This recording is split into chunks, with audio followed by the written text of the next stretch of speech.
और अब कलयुग में मालिक को पता था कि ये भी समस्या हल हो जाएगी, ये पूज पाछ के छक लेंगे और कोई लाभ होगा नहीं, फिर ये भटकते फिरेंगे और ठग लेंगे सब संत इनको, तब मेरा दास जाएगा 5505 जो वर्ष बीत जाएंगे कलयुग का, सबको सुख देगा, पहचान बता देगा हु इज गॉड, और क्या करता है भगवान, ये सुख देता है भगवान जिसको हम भूल चुके थे। अब परमात्मा के ज्ञान को किसी ने सुना नहीं, सत्य को माना नहीं, तो परमात्मा के पास तो बहुत साधन हैं, बहुत से तरीके हैं। कहते 100 छल छिद्र मैं करूं अपने जन के काज, हिरण्यकशिपु जो मार दो मैं नरसिंह धर लूं साजो।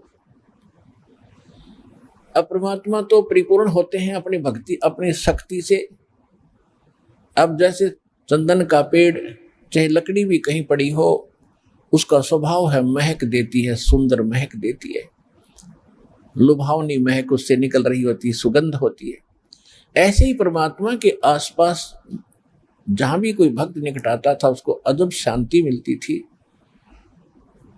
तो परमेश्वर सत्संग किया करते थे। लोग सत्संग को पसंद नहीं करते थे क्योंकि परमात्मा पहले वाले ज्ञान से हटकर ज्ञान देते थे, लेकिन जो दुखी होते थे उनको परमात्मा अपनी कृपा से सुख देते थे। वो सुखी हुए व्यक्ति 20 व्यक्तियों को जाकर बताते थे कि मुझे ये दुख था, मैं ये ऐसे कष्ट था, ऐसे एक संत आए हुए हैं, मुनिंदर नाम है उनका, और वहां चलिएगा आप भी सुखी हो जाओगे। ऐसे हजारों की संख्या में परमात्मा से इस लाभ को प्राप्त करके बड़े सुखी हुए। उन्होंने जगह जगह जा करके परमात्मा की महिमा बताई कि मुनिंदर नाम के ऋषि स्वयं परमात्मा आए हैं, स्वयं भगवान आए हैं। पुण्यात्माओं, जब तक हमें समय पर रोटी मिल रही है, कपड़ा मिल रहा है, समय पर कपड़ा मिल रहा है, समय पर रोटी मिल रही है, सामने गुटी मिल रही है शराब की, और कार और कोठी मिल रही है, हमने जरूरत नहीं भगवान की कति। और जब ये सुविधाएं भी उपलब्ध हों और कोई घर में कष्ट आ जाए, शरीर में कोई दुख हो जाता है, फिर इस जीव को नानी याद आ जाती है, इसको कुछ भी दिखाई नहीं देता, अपनी जान दिखाई देती है। तो ऐसे व्यक्ति वहां आने लगे परमात्मा के पास और वहां से सुख होने लगा। फिर उनको कुछ भी दिखाई नहीं देता था मुनिंदर जी के अतिरिक्त उस पृथ्वी पर। तो ऐसे लोग परमात्मा के साथ जुड़े थे। बाकी जो विद्वान पाक रहे थे, जिनको समय पर ठीक आहार मिल रहा था, तो वो मालिक से दूर रहे, उनका दुर्भाग्य था। तो यहाँ परमात्मा कहा करते अपनी अमृतवाणी में, जो प्रत्येक युग में आकर ये बोलते हैं, कबीर सुख के माथे पत्थर पड़ो, जो नाम हृदय से जावे, बलिहारी उस दुख के जो पल पल नाम रटाए। परमेश्वर कहते हैं कि आग लगाए इसे सुख के जो भगवान से दूर करे। हे परमात्मा, वो दुख भी भला जिससे मालिक की तड़फ बनी, परमात्मा की चाह बनी, उसकी याद बनी रही। अब जैसे कोई सुखी व्यक्ति है, अब सुखी भी भक्ति से जुड़ता है तो बहुत ही पुण्यकर्मी प्राणी है, वो तो बहुत पुण्यकर्मी प्राणी है।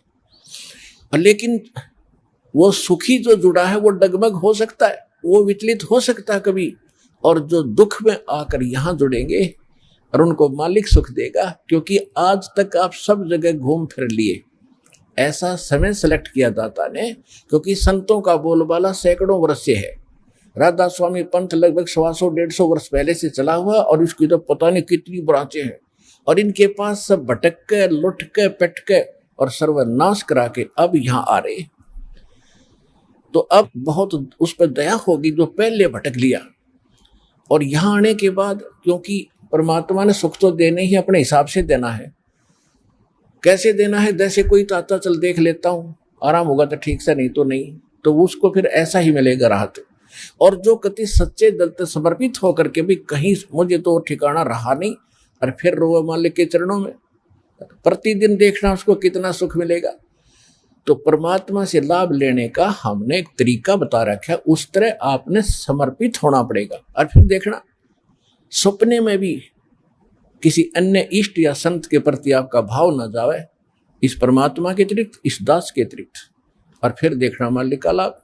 तो ये कहने से नहीं बनेगा, सोचने से नहीं बनेगा, इसके लिए हम ज्ञान देते हैं उस परम पिता को, परमात्मा सिद्ध करते हैं और प्रमाण देते हैं।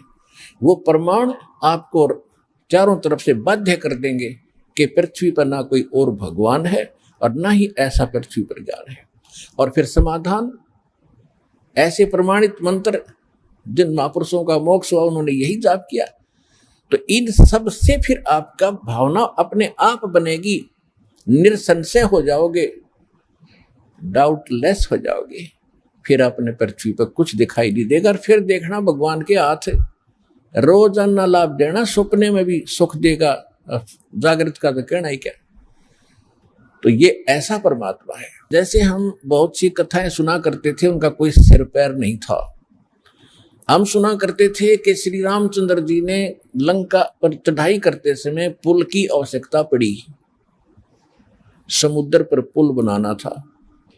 हम ये भी सुनते थे कि 3 दिन तक भगवान श्री रामचंद्र जी समुद्र के अंदर घुटनों पानी में हाथ जोड़े याचना करते रहे कि हे जल्दी हे सागर राज, मुझे रास्ता दे दो, मैं बहुत दुखी हूँ, मेरी पत्नी को लंका का राजा रावण उठा ले गया है और उसको बहुत सता रहा है, उस पर चढ़ाई करनी है, हमने उसको बहुत प्रार्थना कर ली है, वो लौटाने को तैयार नहीं है।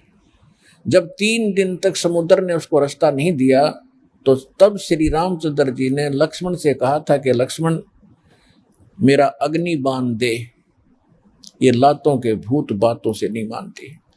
जब उसने अग्नि बाण चढ़ा करके समुद्र को फूकने के लिए कोशिश की, उसमें लपटें निकलने लगी, क्योंकि सिद्धि से चलता था पहले ये सब शस्त्र।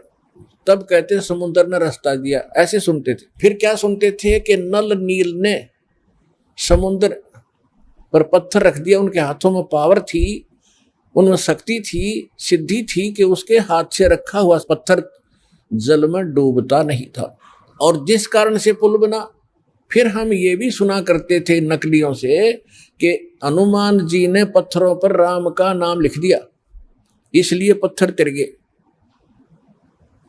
प्रथम तो कहते हैं समुद्र ने हाथ जोड़कर रास्ता दे दिया जब रामचंद्र जी ने जलाना चाहा, उसको फूकना चाहा।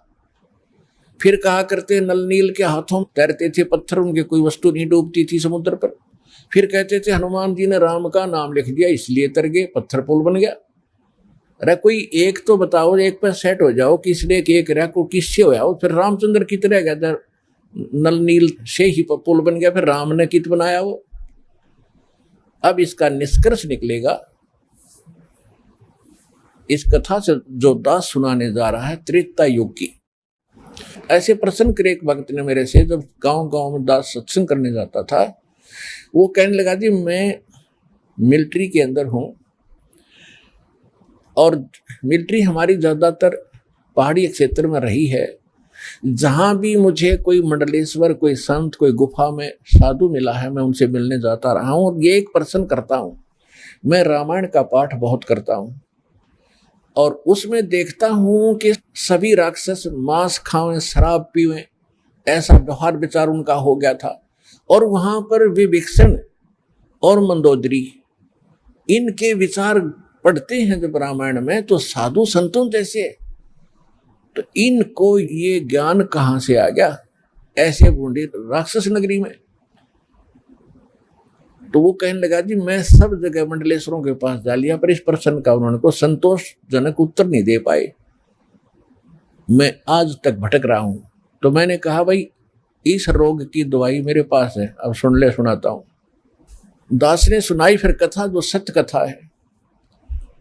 परमात्मा त्रेता युग में मुनिंदर नाम से आए हुए थे और काफी दुखी व्यक्ति मालिक की कृपा से, आशीर्वाद से सुखी हुए थे। फिर उनको दाता ये प्रथम मंत्र दिया करते थे। ये प्रथम मंत्र में जो पहले और लास्ट वाले नाम पहले नहीं दिए जाते थे, उनको तो अब 5500 जब कलयुग आया, इस समय ही प्रारंभ करना था।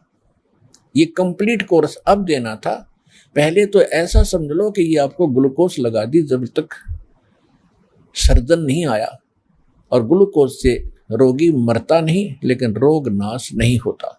तो वो प्रथम नाम देते थे दाता, और ग्लूकोज लगाकर चले जाते थे। अब ये रोग नाश तो अब होना था, ये दास भेजा है इस जन्म मरण के रोग का नाश करने का सर्जन और डॉक्टर, हर तरह की औषधि और ऑपरेशन सारा सिखाकर, सब ट्रेनिंग दे करके अब सब सुख होंगे, आपका जन्म मरण का रोग कटेगा।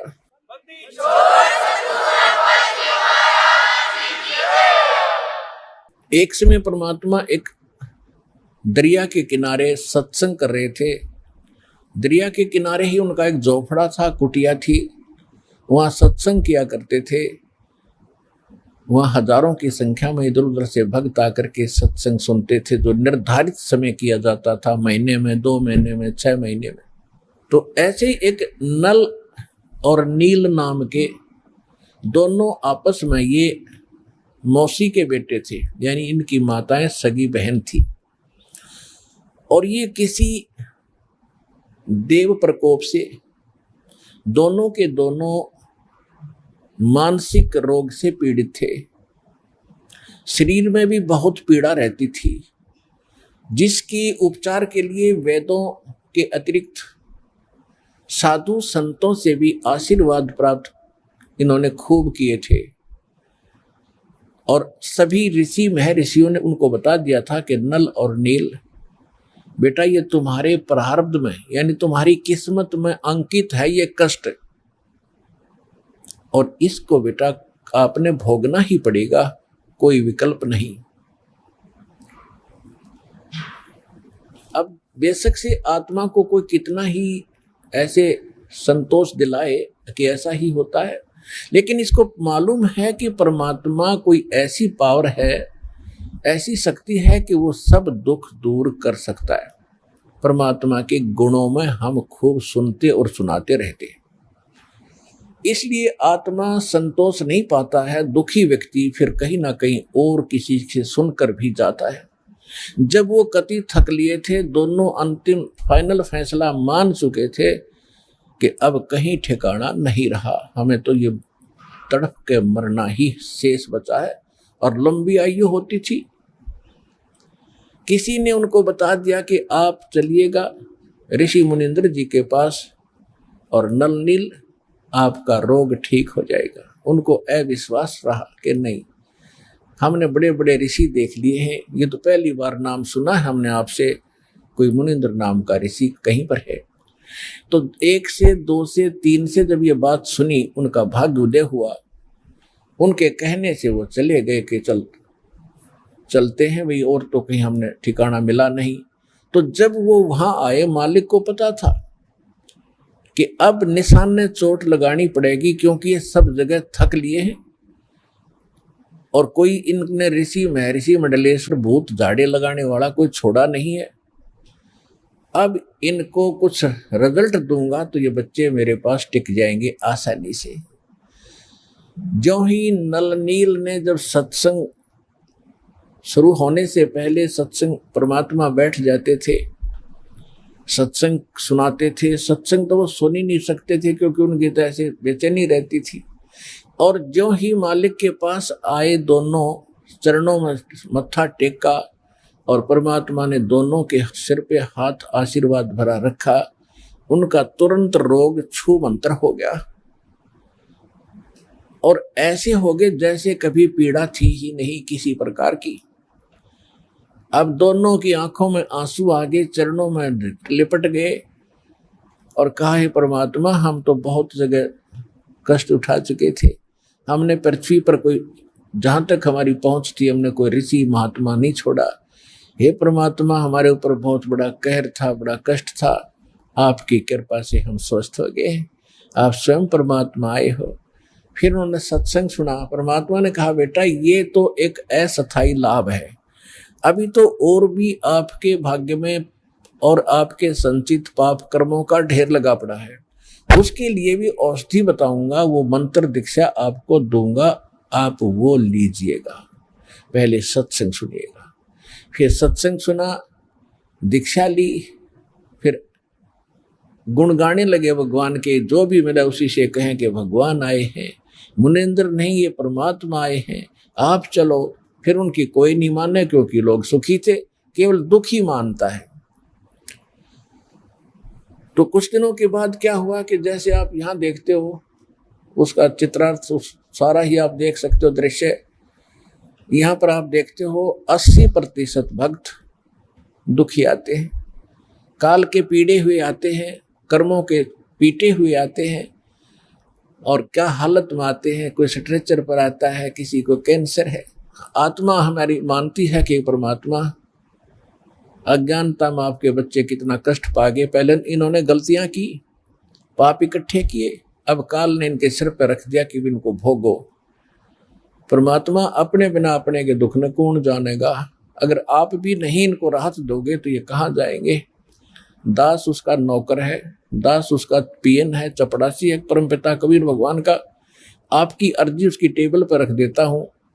वो तो जानी जान है किसकी स्वीकार करनी है, किसकी ना करनी है, उसके इसके दिल में दोष है, कौन सच्चे आत्मा से पुकार रहा है, वो मालिक देखता है। दास की अर्जी यही होती है कि उसकी चरणों में आपकी पुकार अवश्य पहुंचाता हूं जब देखता हूं उनकी हालत कि आप बिना सुख देने वाला मालिक ना कोई हुआ ना होगा। आपके दरबार में सुख नहीं है तो दाता फिर कहाँ से प्राप्त होगा।